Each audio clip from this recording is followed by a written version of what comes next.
ఈ వీళ్ళందరికీ అంటే ఈ టైప్ లో ఆలోచించడం అనేది దానికే లీడ్ చేస్తది. అంటే మీకు అంటే ఇక్కడ ఏంటంటే సైకియాట్రిక్ ఇల్నెస్ ని, మెంటల్ ఇల్నెస్ ని ఇట్లాంటి వాటికి మీరు దాన్ని బ్యూటిఫై చేసి ఆ టైప్ లో ఆలోచించడం అంటే ఏంటి అపాథీ లేకపోవడం.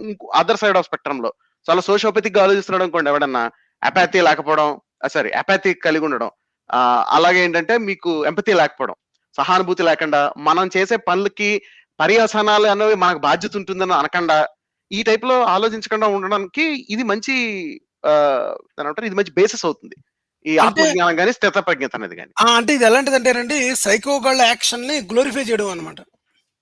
యా ఇప్పుడు నువ్వు చంపేసినా సరే ఓకే నీకు వార్లో అంటే అనేది that is antithetical to the whole war. ఇప్పుడు మీరు రియల్ గా చూసారనుకోండి, మీరు రియల్ గా చూస్తే యుద్ధానికి వెళ్ళి వచ్చిన సోల్జర్స్ ఎవరైతే ఉంటారో, అర్జునుడు ఒక సైనికుడే కదా, సైనికుడు వారియర్ ఎలివేషన్ ఏమిచ్చుకున్నా ultimately is a war machine కదా.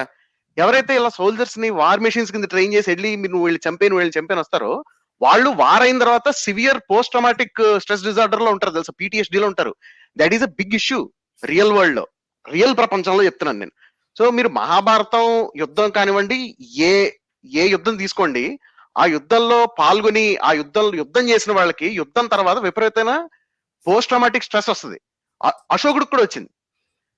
ఏంటిదంతా అని చెప్పని మొదలవుతుంది ఒక type of they can't take it back. వాళ్ళని చంపేశారని చెప్పని వాళ్ళకి తెలుసు, నేను చంపేశాను ఫలానా వాళ్ళని చెప్పని ఉన్నది. అది ఏదైతే ఉంటుందో గిల్ట్, ఆ స్ట్రెస్, ఆ ట్రామా ఏదైతే ఉంటుందో దాని నుంచి that is a big mental issue మామూలుగా యుద్ధాలు చేసి వచ్చిన వాళ్ళకి. ఇప్పుడు అశోకుడు లిటరేచర్ లో మనకి చూపిస్తూ ఉంటారు అప్పుడప్పుడు, అశోకుడికి చారిత్రకంగా జరిగింది అనేది మనకి అశోకుడి చరిత్ర కళింగ యుద్ధం తర్వాత జరిగినప్పుడు చెప్తారు మనకి, రైట్. సో ఇప్పుడు మీరు వియత్నాం వారు వీటికి వెళ్ళిన వచ్చిన సోల్జర్స్ చూసినా, లేకపోతే ఇరాక్ వారు, ఆఫ్ఘనిస్తాన్ వారు వెళ్ళి వచ్చిన సోల్జర్స్ చూసినా, వీళ్ళందరికీ చాలా సివియర్ PTSD ఉంటది. ఇండియాలో కూడా మిలిటరీలో పనిచేస్తున్న వాళ్ళు, ఆర్మ్డ్ ఫోర్స్ లో పనిచేస్తున్న వాళ్ళకి కూడా PTSD ఉంటుంది. మనం డిస్కస్ చేయమంతే దాని గురించి, అంటే మనం మీడియా మాట్లాడదు దాని గురించి, వాళ్ళందరినీ గ్లోరిఫై చేస్తుంది. మనం అందరం కిల్లింగ్ మెషిన్స్ మనం గ్లోరిఫై చేస్తాం కాబట్టి వాళ్ళకు ఉండే రియల్ ప్రాబ్లమ్స్ మనం అడ్రస్ చేయం కాబట్టి మనం అంతా గ్లామరైజ్ చేస్తాం కదా ప్రతిదీ.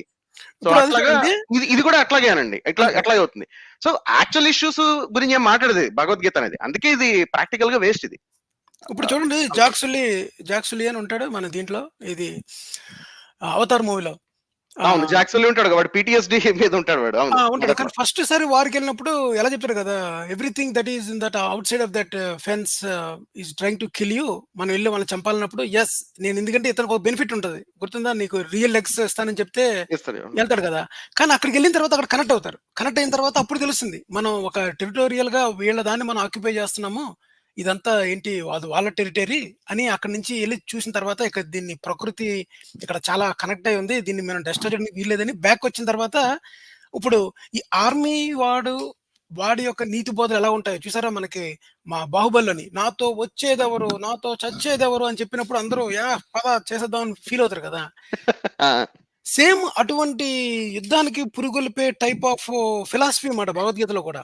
ఏంటి అంటే నువ్వు అవతలను చంపడం కోసం కాకపోయినా సరే వీళ్ళందరూ కూడా ఒక తుచ్చమైన జీవుల టైపు. నేను అందుకనే లాస్ట్ లో అర్జునుడు చాలా తెలివైనడు. ఈమె హేమ గారు ఇందాక మళ్ళీ పెట్టారు కదా, నేను చెప్పేది కూడా అదే.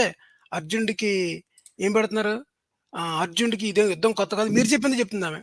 అర్జునుడికి యుద్ధం కొత్త ఏం కాదు, ఫస్ట్ టైం చివరి యుద్ధం లాంటి కురుక్షేత్రంలో అతను బంధువులను చంపాల్సి వస్తుందని బాధపడ్డాడంట. మనం ఇప్పుడే కదా చూపించాం కదా, బాధపడేది బంధువుల గురించి కాదని. అవును, ఓకే సరే, ఇంకా వదిలేద్దాం అండి, మన సమాధానం చెప్పాము ఆ క్వశ్చన్ కి. సో మీరు చెప్పినట్టుగా